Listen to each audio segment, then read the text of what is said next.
You're definitely gonna wanna make these. We're gonna make grilled Tex-Mex stuffed peppers.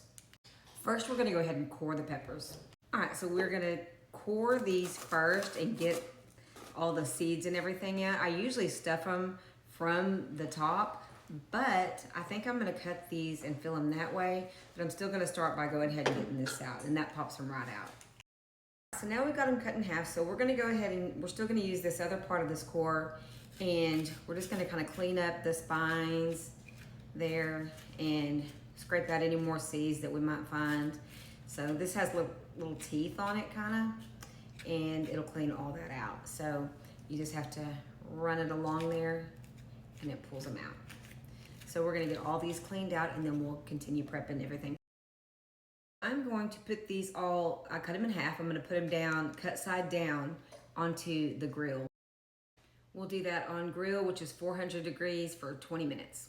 So while that's heating up, we're gonna go ahead and get our jalapenos ready. So side note, I ordered 3 jalapenos and I got 3 trays. Anyway, I'm sure it was user error, but I've got these washed and now we're gonna get them cored and cut up. I'm really gonna use 2. So now we can use the small end of this pepper core and we're gonna do the same thing just like we did with the jalapeno.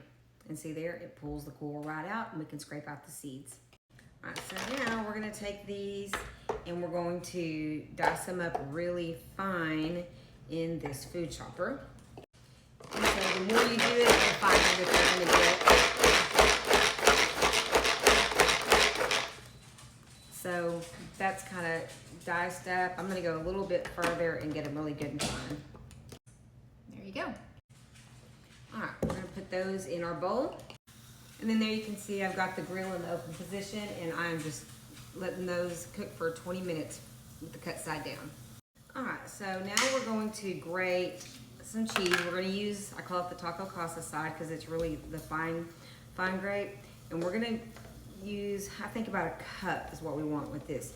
And I'm just gonna grate it right onto my cutting board. This also has a little rectangle bowl that you can use, but I'm just gonna do it right here on the cutting board. I am gonna slide this on because if you've ever grated your fingers or your knuckles, it hurts really bad. But I can just put my cheese in here and use this to avoid that from happening. So we're just gonna get this all grated up and then we'll move on. We're gonna add that to the jalapenos. And then it calls for 2 cans of black beans, drained and rinsed, but I'm only gonna use 1 because the recipe doesn't call for hamburger meat, but I'm gonna do a pound of hamburger meat, so I don't want just way too much. So I'm just gonna drain and rinse these and then we'll add them in with the jalapenos and the cheese. In they go. 1 cup of corn. Bonus, I can show you how to use this jar opener because I can't get this open. I don't usually use jar salsa, but that's what I decided to do this time. So I can't seem to open much anymore, so that thing comes in really handy. All right, so we're gonna get that added, just half a cup. So this calls for 2 tablespoons of the Tex-Mex, but I'm out, so I'm gonna use the Southwestern. And I may end up doing a little more than 2 tablespoons since I'm gonna be adding that meat. I'm gonna go ahead and give this, just mix it all up together really well. Now, if I was following the recipe exactly, I would mix all this up and put it in the microwave. I'm not doing that though. Like I said, I'm gonna add the meat. So I'm gonna mix this up and then I'll get the meat added. That tastes really good. I'm also gonna turn my peppers over and let them cook about 15 minutes so that the bottoms will get charred. All right, I got the meat in, so now it's time to grill the peppers. And there they are. All I've gotta do is make my street corn salad. Here it is. Have a street corn salad and our stuffed peppers.